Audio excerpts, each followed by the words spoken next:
Лучше открой! Лежать!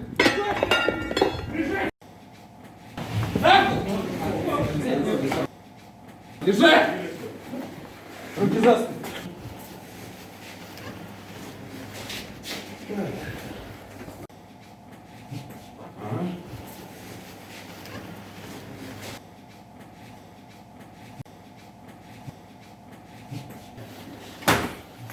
Сереж, смотри.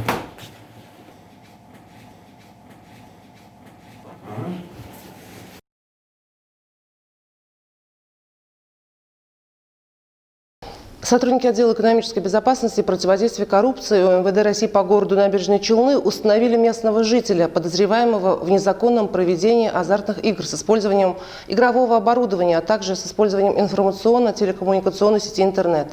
Как установили сотрудники подразделения экономической безопасности и противодействия коррупции, в подсобном помещении одного из торговых центров города подозреваемый организовал проведение азартных игр и приобрел необходимое оборудование. В ходе проведенных сотрудниками полиции и оперативно-розыскных мероприятий незаконная игорная деятельность ликвидирована. С места происшествия изъяты компьютеры, системные блоки, денежные средства, также сотовые телефоны.